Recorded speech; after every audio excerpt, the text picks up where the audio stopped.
Hi guys, in this presentation, my colleagues Maitane, Guillermo, Patricia, and I will conduct an assessment of the level of country risk in the two selected countries, China and Brazil. We will compare both countries in terms of their institutional, social, political, and macroeconomic strengths and weaknesses in order to determine which countries entails higher level of risk for multinationals seeking to invest in or trade with such countries. In order to compare the institutional, social, and political dimensions of China and Brazil, several indicators will be used. The first one is given by the Worldwide Governance Indicators Project 2020, developed by the World Bank. This indicator compares countries in terms of their governance indicator, which includes 6 dimensions. In this sense, it can first be said that there is a huge difference in voice and accountability between China and Brazil, being clearly more present in this last country. This can be explained by the difference in the political system of both countries, Brazil being a democracy where rulers are accountable to citizens, and China being a single-party authoritarian state where citizens are not able to select their government and don't have as many freedom as in Brazil. However, as shown in the graph, China scores higher than Brazil in every other dimension of the governance indicator. This may lead us to conclude that as a trade-off of Chinese citizens' freedom being limited by an authoritarian government, China enjoys a higher political stability, government effectiveness, regulatory quality, rule of law, and control of corruption than Brazil. On the other hand, the State Fragility Index measures countries' vulnerability to conflict or war. Both China and Brazil presents a low state fragility and probability of warfare, which lowers their level of country risk. However, according to the list of major episodes of political violence developed by the Center of Systemic Peace, an episode of ethnic violence against Uyghurs in the Chinese province of Xinjiang happened from 2009 to 2015, but we know from recent news reports that this conflict is still currently undergoing. This conflict may be disruptive for traders and investors looking at the Zhejiang province, which indeed is a large area, which in natural resources such as cotton used to produce textile. Regarding the political system, as shown before by the low voice and accountability dimension, and as shown again by the governance regimes, a map developed by the Center of Systemic Peace in their global report of 2017, China is a fully institutionalized autocracy. On the contrary, Brazil is a democratic republic, although not without its current political tension and threat that Brazilian President Jair Bolsonaro is currently imposing on democratic rule in Brazil, as it has been recently recognized by Human Rights Watch. The Polity Fourth Project also reflects the difference in political regimes in both countries, looking at aspects such as the recruitment of politicians, the limitations of government action, the electoral competition, and the functioning of the executive branch. While a transition from an autocracy in the 1960s into a democracy in the 1990s can be seen from the evolution of the policy score in Brazil, and unchanged, fully institutionalized autocracy regime remains in China since the 1950s. In concerning the International Property Rights Index of 2020, this index developed by the Property Rights Alliance ranks country in terms of the property rights regime. This index is important because a strong protection of property rights in a country plays an essential role in the economy and in doing business in it. China is ranked in the 49th position of 121 countries, while Brazil is ranked in the 64th position. In this sense, China offers a better protection of physical and intellectual property rights for investors looking to do business there, and therefore a lower level of country risk. Regarding Doing Business Index 2020 of the World Bank, the Doing Business Index is extremely useful in comparing countries by measuring the regulations that enhance business activity and trade, and those that constrain it, increasing the level of country risk. China is ranked in the 45th position of 190 countries with a score of 77.9.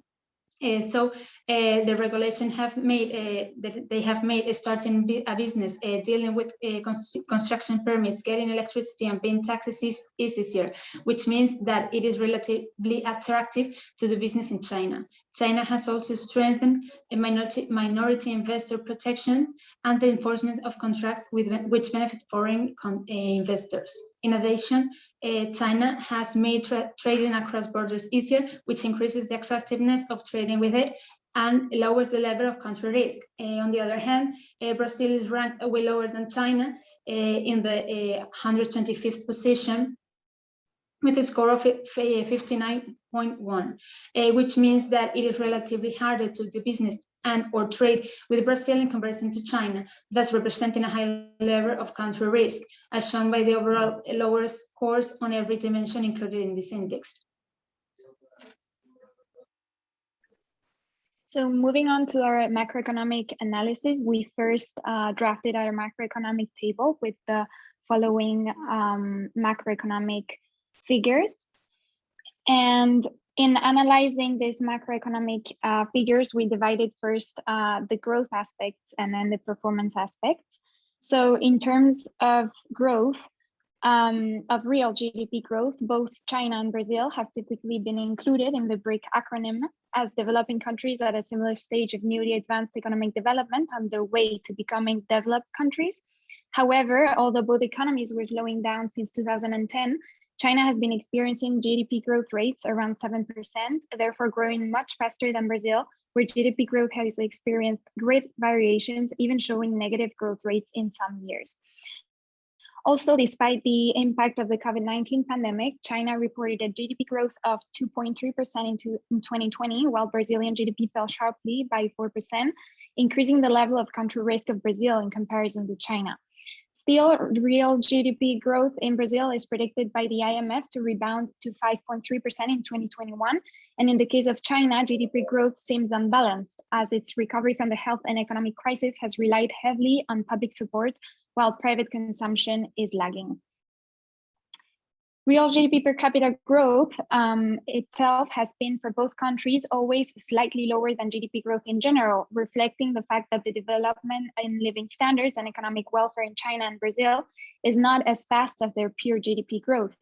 And finally, in terms of economic welfare, Chinese GDP per capita has been significantly lower than Brazil's due to the fact that the Brazilian economy developed before the Chinese one. However, in 2018, the Chinese GDP per capita became higher than the Brazilian, and while it has been continuously growing, the Brazilian GDP per capita has been decreasing, especially in the last year, which evidences the fact that elevated levels of poverty and inequality have been much more exacerbated by the pandemic than in China. In terms of performance, inflation rates are generally higher in Brazil than in China due to an increase in commodity prices and a weaker currency. Uncertainty over future inflation may discourage investments and savings, increasing Brazil's level of country risk, which has led the central bank to initiate a tightening cycle. Still, the current 4.5% inflation in Brazil is not far from the optimal 2% inflation. However, a too low inflation rate, such as the Chinese, is neither desirable, and this low inflation rate close to deflation seems to come from a low household demand, which may lead to lower economic growth. Likewise, unemployment rates in Brazil have been and still are notably higher than in China, which represents another sign of the economic recession that Brazil is experiencing, increasing the level of country risk. Moving on, in terms of government budget balance, both countries have been presenting government deficits this last decade, as shown by the negative numbers. Although budget deficits have been higher in Brazil than in China, the COVID-19 pandemic seems to have led the Chinese government to spend insignificant amounts to push demand growth, as noted by its government budget deficit being 9.7% of GDP in 2020, more similar to Brazil's budget deficit of 12%. However, it is known that Brazil has problems of high gross public debt with certain sustainability problems. And finally, in relation to their current account balance, it must be noted that it has been and still is positive for China, therefore being in a strong position as a net lender to the rest of the world. On the contrary, Brazil's current account balance is negative, but it has notably decreased in 2020 due to an increase in private savings. The current account deficit has been financed by FDI inflows, a situation that can be become unsustainable. And if Brazil's GDP growth does not rebound, it may not be able to pay its debts as it has already experienced in the past. In this sense, Brazil presents a higher level of country risk since chronic current account deficits can be unattractive to investors.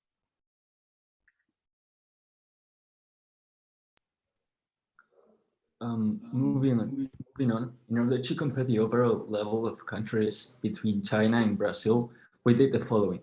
First, a grade from 1 to 7 has been determined in every institutional, social, and political aspect previously examined in order to come up with an average level of institutional, social, and political risk. Then, the same was made for all macroeconomic aspects analyzed, coming up with an average level of macroeconomic risk. And finally, an average of both risks was made in order to determine the overall country risk. We can therefore conclude that country risk in China is medium-low, 2.8, which indicates that there is a moderately low risk for multinationals seeking to invest in or trade with China.